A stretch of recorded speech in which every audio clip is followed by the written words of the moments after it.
general debate.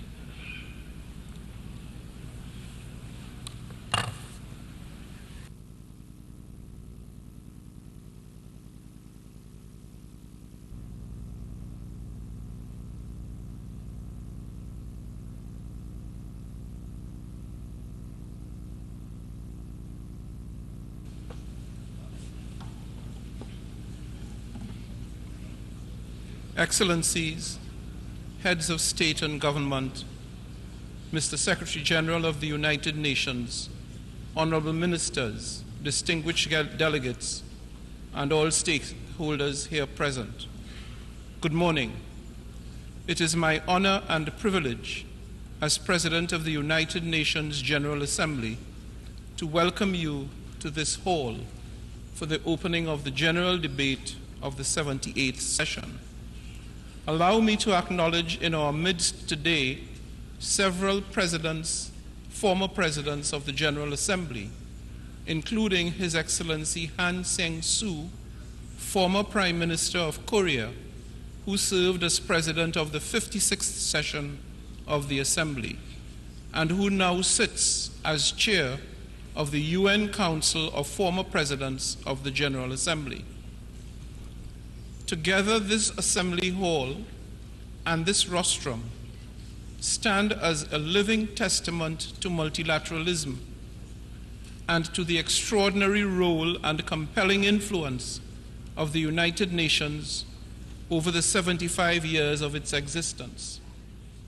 It is a unique and truly global platform for debate, dialogue, and problem solving through multilateral diplomacy. Well, ladies and gentlemen, that was live broadcasting from New York as the UN Secretary General Antonio Guterres was addressing the inaugural session of the UN General Assembly in New York. The Secretary General Antonio Guterres have been speaking about the benefit for all people of the humanity through action, not only through words. This is the 78th session of the UN. Also, the UN chief have focused his word on women and the rights of women in the whole world, and called for empowering women and the rights and freedom of women. He called for decisive measures to reduce emissions. Also on the issue of women, the UN Secretary General Antonio Guterres said that some women are punished for just wearing too many clothes and others for wearing few clothes, and this should not, of course, take place in this world.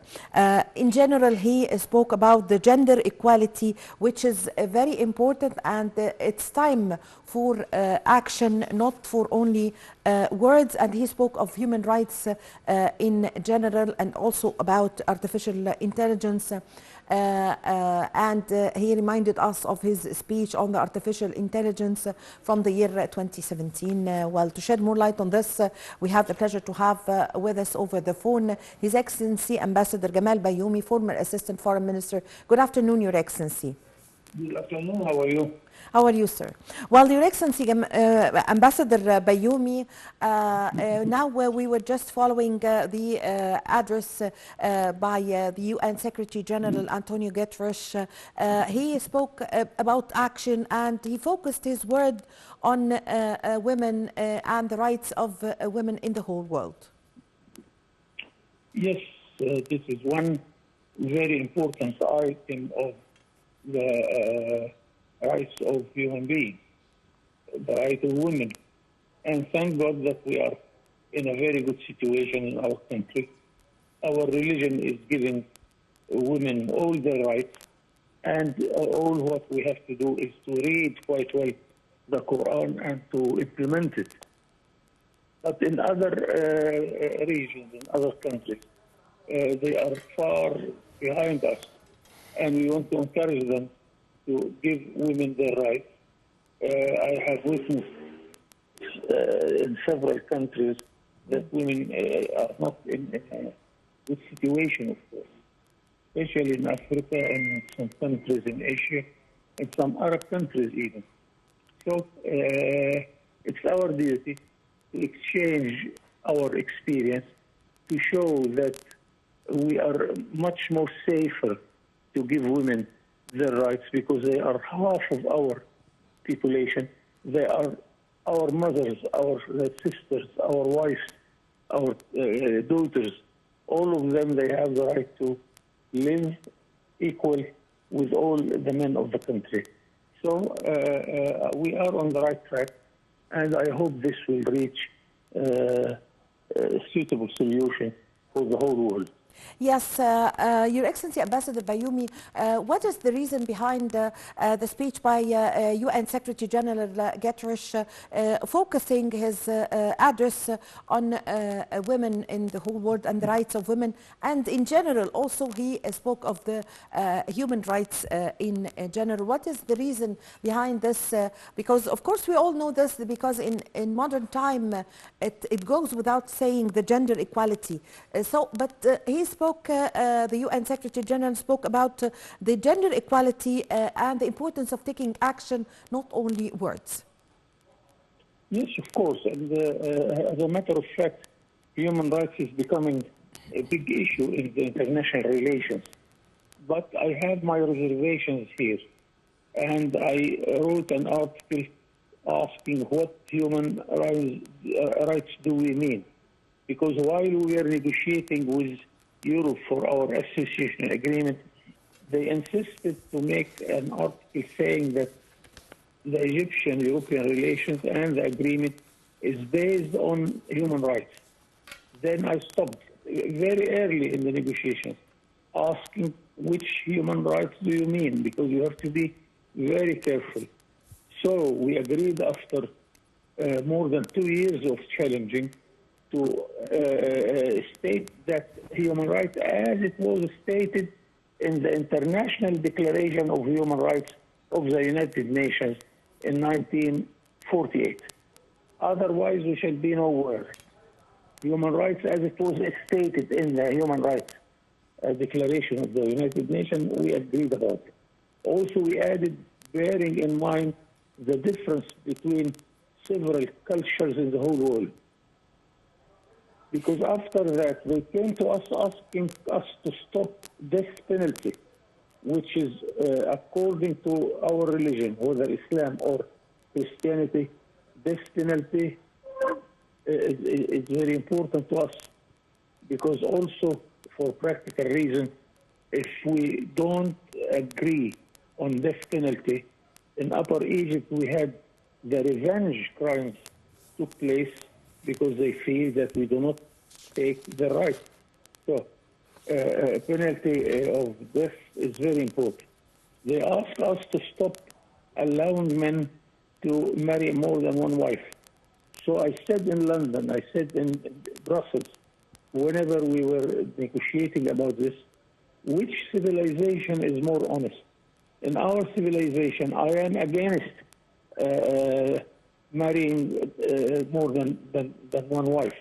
But in a case where a wife and the husband agree that the husband can marry again because he wants children and she cannot give children, this is the case. Is this better, or in your culture, in Europe, that you allow illegal relation between man and woman and have illegal children? At least we are more honest and we recognize such a marriage, and we recognize the children who are coming as a fact of such relations.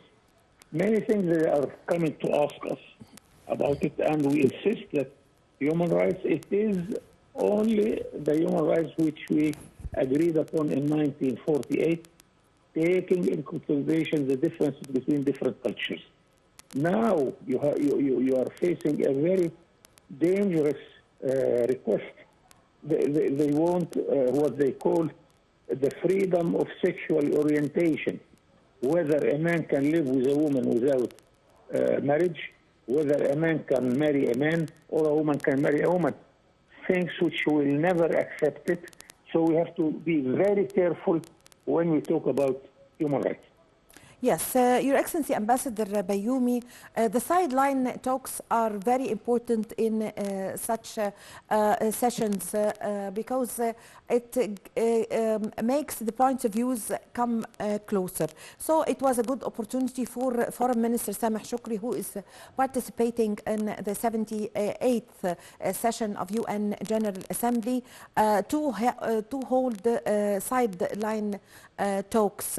There were several meetings on the sideline of the UN General Assembly in New York, as Foreign Minister Sameh Shukri had a ministerial meeting and presented a review of the outcome of a meeting that was called by the EU and the Arab League and Saudi Arabia, with the participation of Egypt and Jordan to discuss the Middle East process. So give us an idea about this, please. If you see the book which the ministry is preparing for our minister, Sameh Shukri, to take with them, which is stating all the cases which we are interested about. It is a book of hundreds of pages. On top of them, it is the Middle East problem. It is a Palestinian question. And we are we insist to have immediate solution for the Palestinian question. I think we have made several progresses concerning this case when we allowed Yasser Arafat to come and to stay in his own country in Palestine, in Rafah, where also we have another group of Palestinians in Gaza. And the problem now that they are not in good relations to each other, and we want them to come under one flag of Palestine. Then we can negotiate much more stronger. But I think that we put the Palestinian question on top of Egypt's interest, on top of all the Arab countries' interest also. Besides, of course, the international problems, the regional problem. We have a lot of Arab regional problems in Syria, in Lebanon, in Libya, in Sudan, Somalia, or Yemen. The Arab world is not in good health concerning the regional problems. And of course, there are the Egyptian interests concerning what we deal with, because Egypt is a leading country in the Arab world, leading country in the developing world, and non-aligned movement. So Egypt is a very important factor to design and to reach a solution and a sort of a consensus concerning all the problems which we are dealing with. Yes, also the Palestinian Foreign Minister had represented during that meeting a review of the latest developments in regard of the Palestinian issue to the UN General Assembly. Also within the framework of the Arab Peace Initiative and European views extended over this issue. Yes, of course. The Arab Peace Initiative was a sort of a shock to those who were resisting peace from the Israeli side. We have a problem on the Palestinian side and same problem on the Israeli side, which is that they are divided. Israel, since its establishment, there isn't one single party who won 50% of the votes. So you always have a sort of government which is an alliance between right-wing, mid-wing, and the left. And you have some extremists in this government. A minister went to the Al-Aqsa Mosque and entered by force, and he doesn't respect his membership in the government. Yes. On the other side, the Palestinians are divided in Rafah and Gaza, Gaza, unfortunately, they do not recognize the power of the PLO. We want them to come and sit together, and Egypt is doing its best to bring them together in order to keep the Palestinian question in the right position. It's not an easy task, but I am of those optimistic who think in the long run. Yes. In the long run, there isn't any way for Israel but to accept the two countries, the two-state solution. Yes. Because if they stuck to one-state solution, in 20 years, the Arabs will be the majority. So what the Jewish people are going to do, I don't know. Yes. So let us wait and see. But we need a lot of patience and a lot of supporting our brothers in Palestine to stay and to stick to their land and not migrate all over the world. Yes, I thank you very much for your time. Thank you for your valuable information, Your Excellency Ambassador Gamal Bayoumi, former Assistant Foreign Minister. Thank you very much for joining us over the phone. Well, Foreign Minister Sameh Shoukry presided over a ministerial meeting on behalf of Morocco's Foreign Minister, whose country is chairing of the current round of the Arab Ministerial Council. The meeting is held on the sidelines of the UN General Assembly in New York. During the Arab Ministerial meeting, Shoukry presented a review of the outcome of a meeting that was called by the EU and the Arab League, also Saudi Arabia, with the participation of Egypt and Jordan. The meeting was held to discuss efforts to revive the Middle East peace process within the framework of the Arab peace process and the Arab Peace Initiative and European views that are extended over that issue. The Palestinian Foreign Minister had also presented during that meeting a review of the latest developments with regards to the Palestinian issue to the UN General Assembly.